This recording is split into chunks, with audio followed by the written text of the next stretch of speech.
Please stand.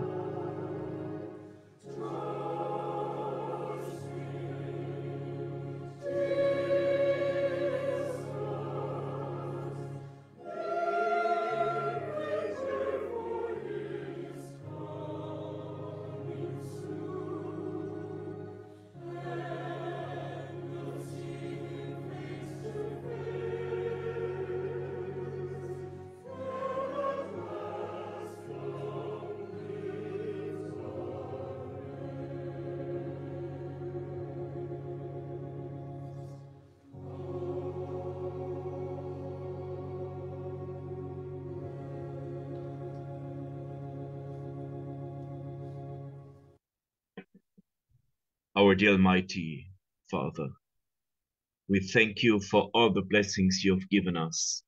We praise and glorify your holy name, and we offer this humble worship service. It is our hope that you will accept it, that it will give glory and honor to your holy name. Kindly forgive our sins and wickedness. Cleanse us, make us pure. Help us to renew our way of life. Allow us to receive your Holy Spirit, the holy fear. Bless our faith and always help us in our different spiritual duties and tasks inside your nation for the glory of your holy name. Bless our dear brother who will preach your holy words. Bless all the worshippers, that we might find your blessings and your grace. Bless those who are still oppressed and in jail. Have mercy on them, and also have mercy on this institution. Allow them to return, to change, and to repent, if ever possible. Bless those who are sick. Allow them to be healed. Bless those who are in need, and those who receive already so many blessings, also material blessings. Allow us to be generous and to share with those who are less fortunate. Our dear Lord Jesus, please always mediate our prayers.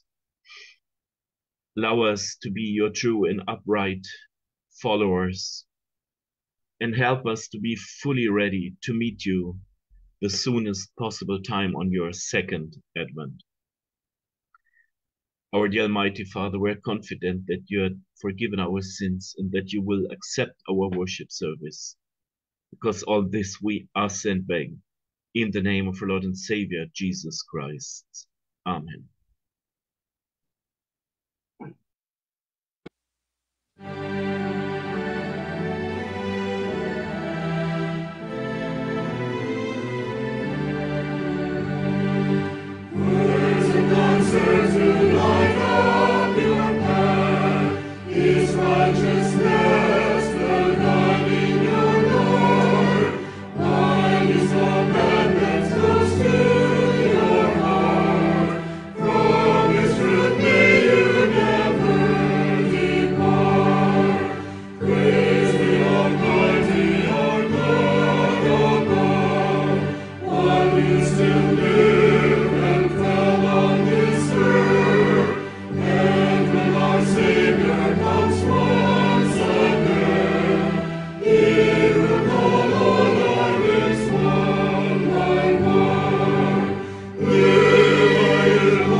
Beloved brothers and sisters in the faith, once again, we are very thankful to our Lord God and our Lord Jesus Christ, not only for the borrowed life and strength that we have, but most especially for the faith that has been instilled in us, knowing that it is our divine duty to continue in our services and praising our Lord God in heaven.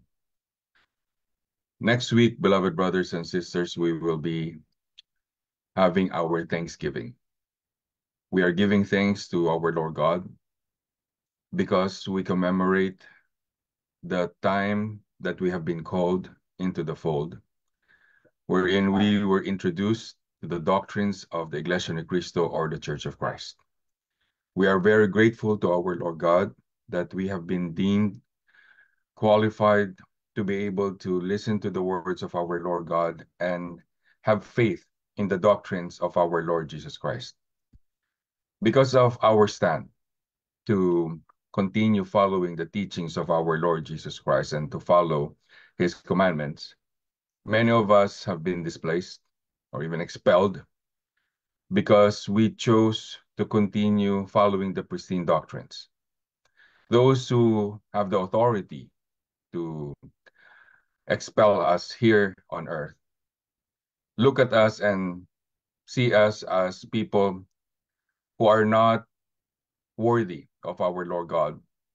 And because of our stand to fight for what is right, we have been cast away and vilified, so that in the eyes of people, we are the ones who are not following the commandments of our Lord God. But if we truly base our faith in the Holy Scriptures, then we know that we are the ones who are truly obedient to the commandments of our Lord God.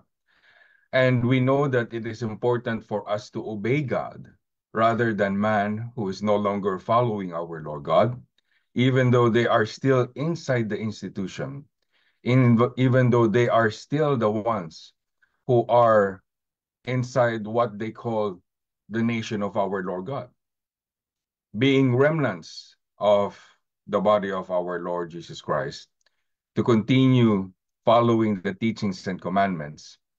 Let us learn from the disobedience of God's early nation, so that we will know what will happen to those who will disobey, even though they are in the nation of our Lord God.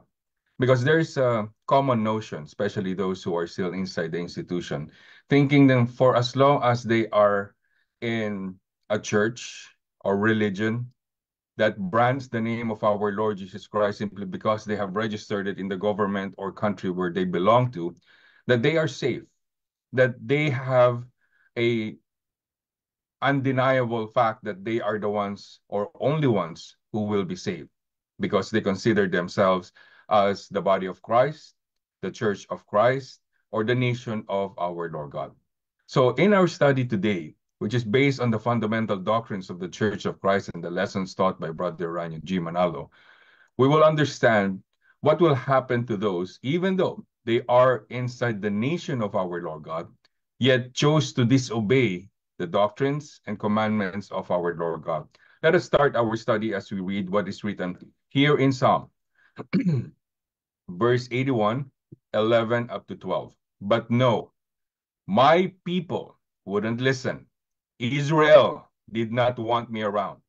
So I let them follow their own stubborn desires, living according to their own ideas. How I wish my people would listen to me. How I wish they would obey me. According to our Lord God, even his people, his very own people, because of free will that was given to them, they did not listen to the commandments and teaching of our Lord God. Because of disobedience of his people, what will happen to them? What did our Lord God brought about upon his people who disobeyed his commandments? Let's read Jeremiah chapter 6 and the verses 19. Listen, all the earth, I will bring disaster on my people.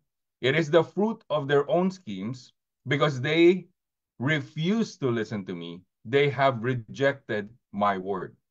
So, beloved brothers and sisters, remember, what our Lord God is pertaining to is his nation, his children who followed him. But because of their own schemes, because they have chose to disobey our Lord God, disaster will be brought upon them because they refuse to listen. Now, they did not go away from our Lord God. I mean, the word God is still in them. The word Christ is still in them. They branded that they are the ones who follow our Lord God and our Lord Jesus Christ. Yet they have rejected the words of our Lord God written in the Holy Scriptures, which contains the commandments and the guidelines that our Lord God gave to his people to follow. And because they have rejected our Lord God, his words, his teachings, his doctrines, what will happen? Let's read verse 30.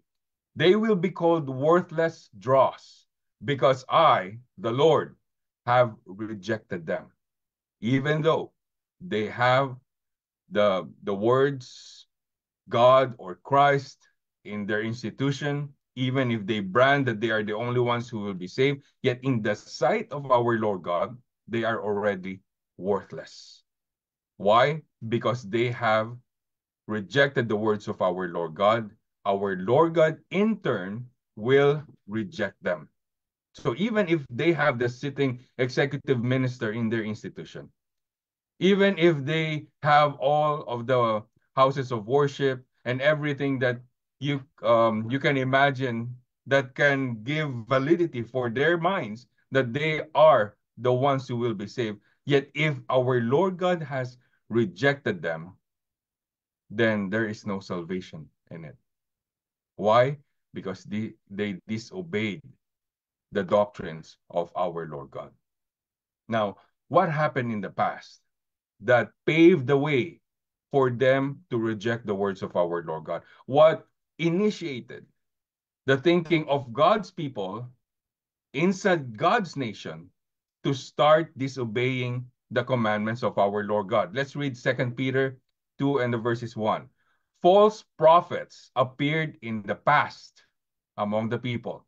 And in the same way, false teachers will appear among you. They will bring in destructive, untrue doctrines and will deny the master who redeemed them.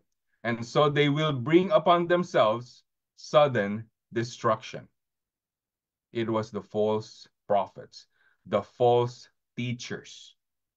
So because of the false teachers, false prophets that taught false doctrines or commandments, they have rejected the words of our Lord God.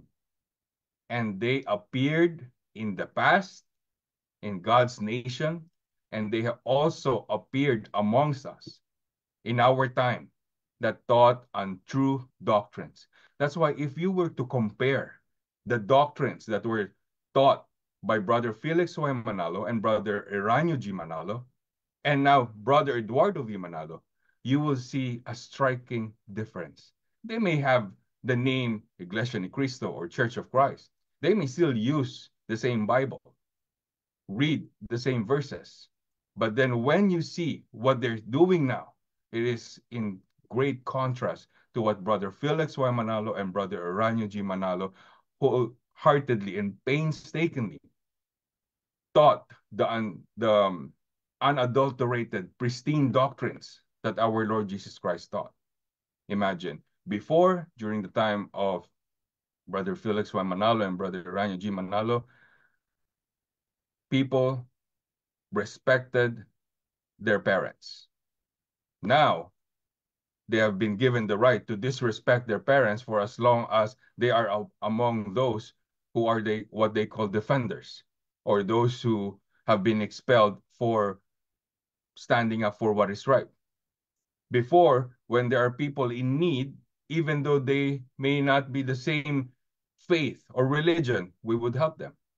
Now they would help anyone except those people who are probably standing up for what is true. Even though they may not share the same faith, yet they are the ones who are now agents of persecution and oppression.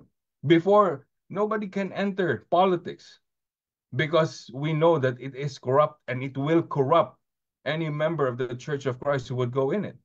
Now, they freely do it. So you can see that there are striking differences. Before, the finance of the church was very sacred. It was maintained and it was guarded. That's why Brother Eranio G. Manalo, during his speech, challenged anyone to go into the central office go to the office of the finance and just look for even one property of the church that is mortgage or served as a collateral. And he said, maghiwa-hiwalay na tayo.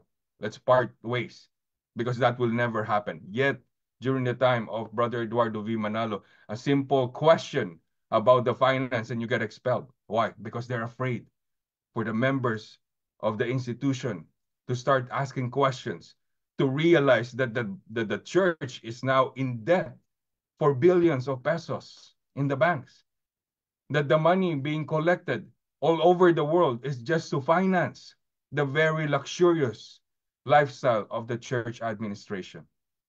That's why the church now entered into commercialism. That was never a thing in the past. That is why during our time, untrue doctrines were introduced. Before, the center was our Lord Jesus Christ, our Lord God. Now, the center of that institution is one man. Be one with EVM, make EVM smile, everything about EVM. They denied the master and focused their attention on one man here on earth.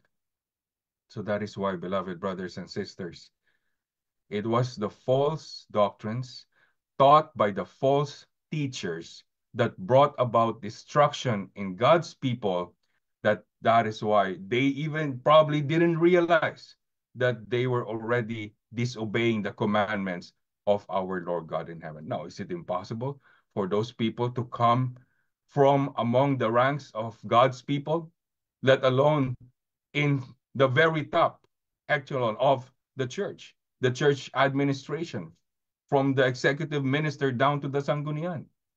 Let's read Acts 20:30. Even some men from your own group will rise up and distort the truth in order to draw a following. That's why, if you notice, among the church administration, that's where the corruption started. And they had to do many things in order for their followers to remain faithful to EVM and the church administration. That's why they launched the campaign, Obey and Never Complain. They want everybody to keep their faith in EVM. They distorted the truth. They distorted the doctrines. They distorted the rules and regulations of the church that would safeguard the doctrines. And they change it in such a way that it will serve their interest. That's why the distortion in the doctrines happened. Because they wanted to draw a following of faithful, fanatic members that will only follow, not question, or not even understand what they're following. Those are fanatics. And if you are not among them, you are one who would dare ask questions or ask for clarifications, then you would be expelled. And that is what happened to us. Many of us who continue to follow the pristine doctrines, we have been persecuted, we have been oppressed, there are those who are in jail, there are many who are still in hiding, torn apart from their families. We are all going through this persecution because we followed the pristine doctrines of our Lord Jesus Christ. So what does our Lord want for those people who remain faithful? The very small remnant who continue to follow the doctrines, even though the majority is already following some other things, or they thought, or they still think that they're still following the pristine doctrines. Let's read Revelations 14 and the verses 12. This means that God's holy people must endure persecution patiently, obeying his commands and maintaining their faith in Jesus. Even if we are going through trials, beloved brothers and sisters, hardship and sorrow, we must do this patiently. We must endure all of this while still obeying the commandments of our Lord God. That's why we still have our worship services. We pray during our daily committee prayer. We have our Bible studies so that we may still continue to be ingrained in the doctrines that we have received, that we will not be strayed away from the commandments of our Lord God. We give thanks to our Lord God for the opportunity to receive his doctrines and to continue following them. That's why when we do this not because we are just accustomed to it, not because it is a tradition, but because we are true followers of our Lord Jesus Christ, knowing and understanding why we are giving thanks to our Lord God, that we are members of the Church of Christ, that we are amongst those who remain faithful to the doctrines of the Church of Christ. What if we know that this is the right thing to do, yet we chose not to? Many of the members of the Iglesia Ni Cristo who are under Eduardo V. Manalo, they know what's happening. They are aware of the corruption anomalies that is happening under Eduardo V. Manalo. Yet they're afraid. Because who wants to be persecuted? Honestly, who wants to be oppressed? Who wants to be targeted? The possibility of losing everything that you've worked hard for, your rights stripped off if you are imprisoned for no reason. Who wants to go through all of this? Nobody. That's why when we chose to do the right thing and we encountered all of this, we know that it is part of what we have to endure for following our Lord Jesus Christ. The apostles followed our Lord Jesus Christ. The disciples followed our Lord Jesus Christ, knowing that they will go through all of this too. And they did that because of their faith. Now, for those who are conflicted because they know the right thing to do, yet they are afraid or they don't want to do anything that would put them in harm's way or in danger or risk the things that they have worked hard for. Let's listen to James 4:16 up to 17.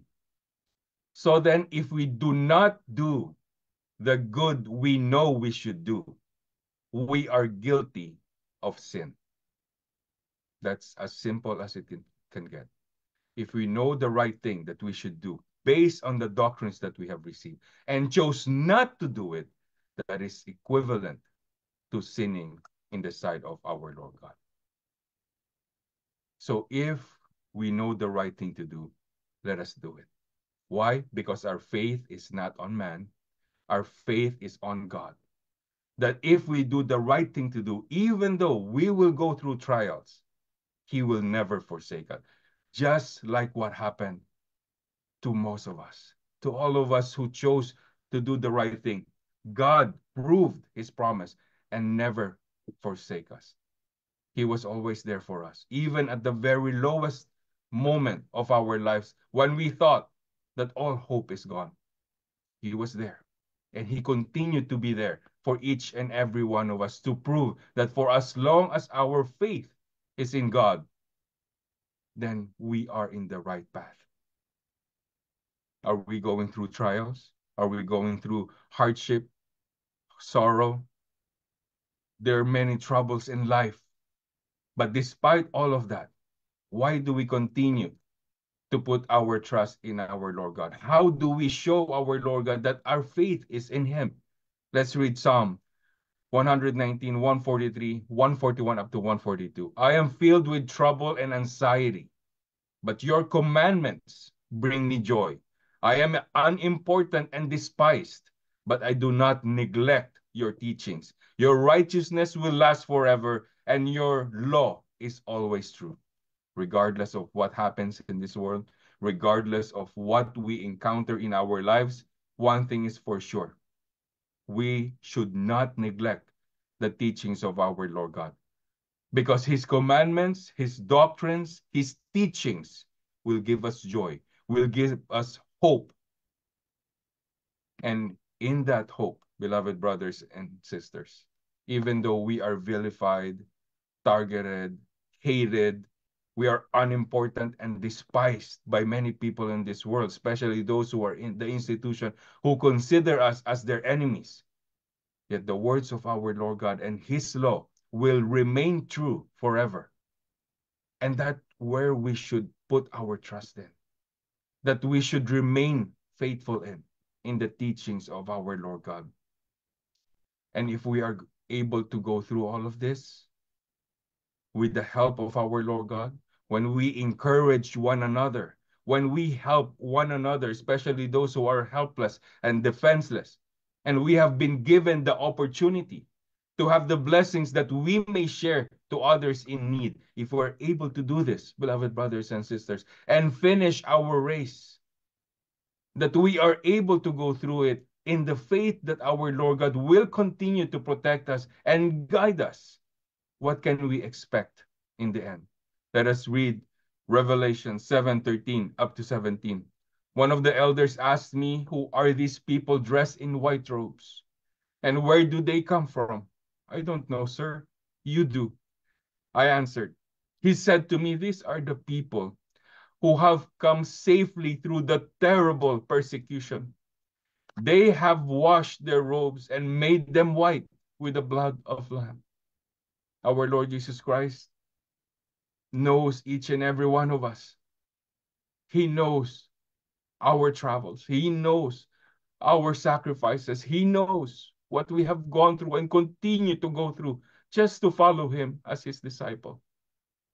Our Lord God knows that. So that in the end,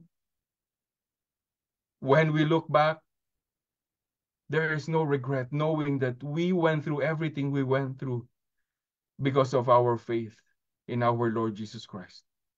And on that time, our Lord will say, these are the people who have come safely through the terrible persecution, the trials. And we have been washed. The robes have been made white because of the blood of our Lord Jesus Christ. Let's read the next slide. This is the last verse. This is why then, stand before God's throne and serve Him day and night in His temple.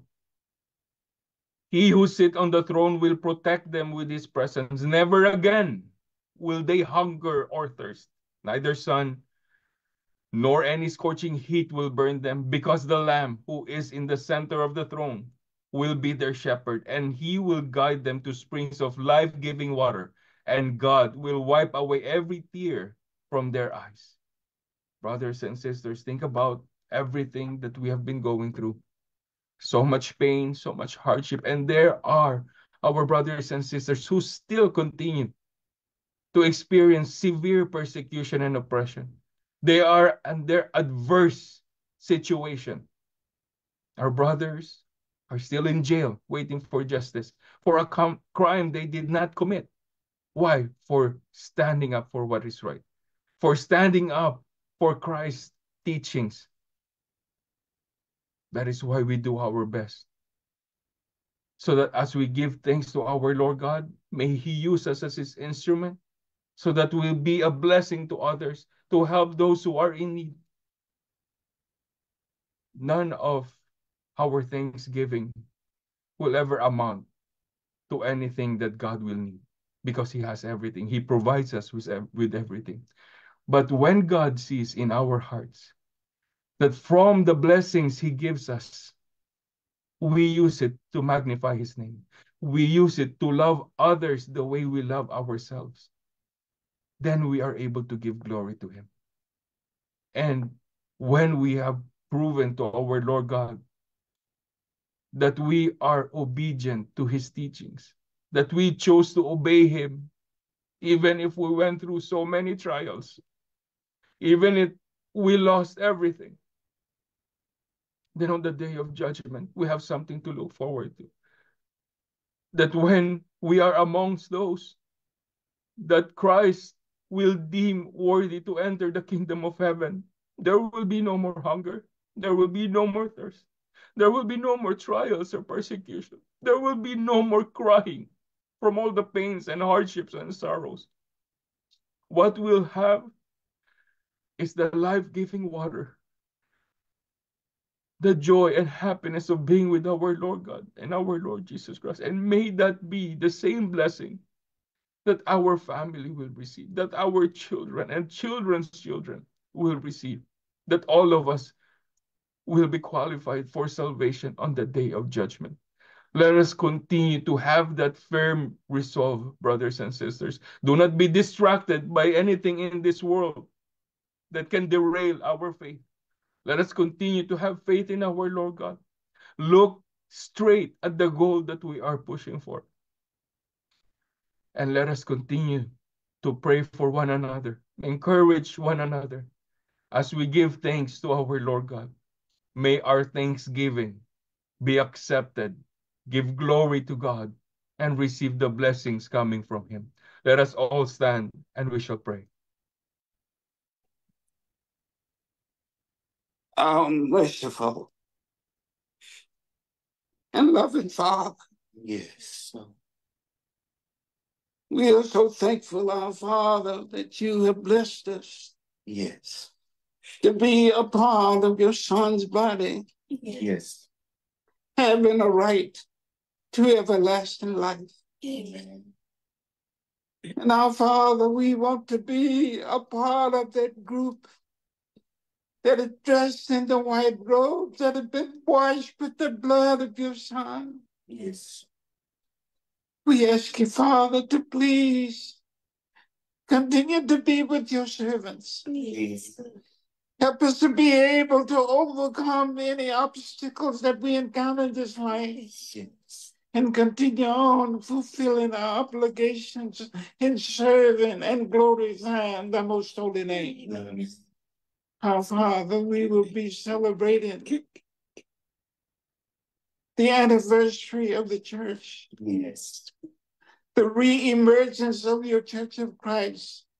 And Father, we are thankful that you've given us the chance to be a part of that body, yes, so that we might have a right to everlasting life. Amen.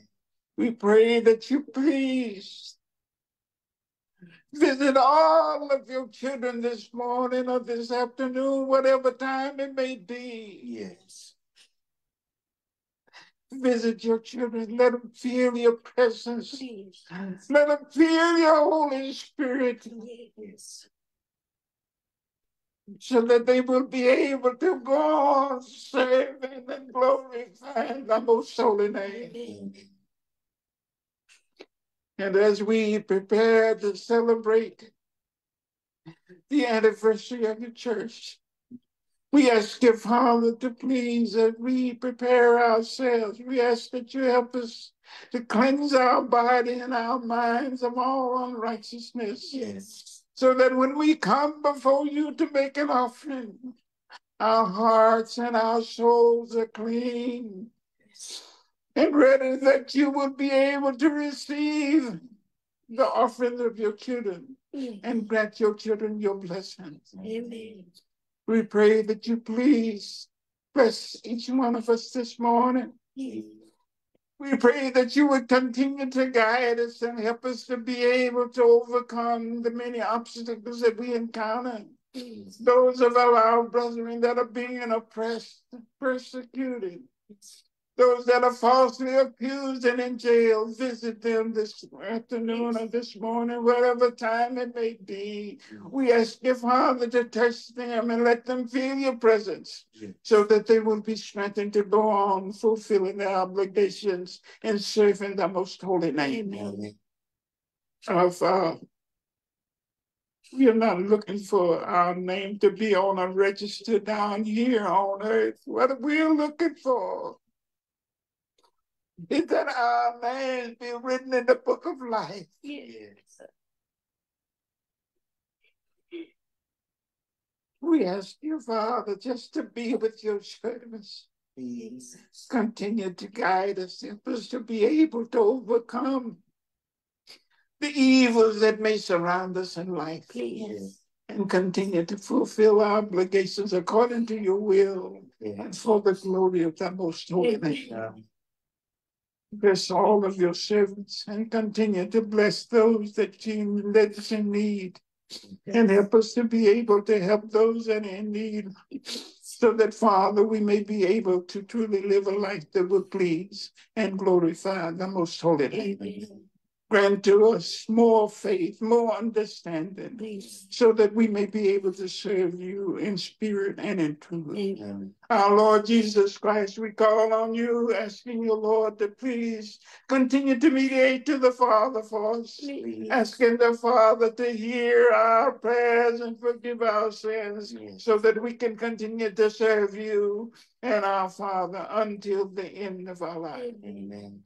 Our Father in heaven, as we return to you in prayer, we truly believe that you've heard the prayers of your servants, that you've forgiven us for any sins that we committed, and that you will continue to guide us, because we ask all of these things in the name of thy Son, Jesus. Amen. Amen.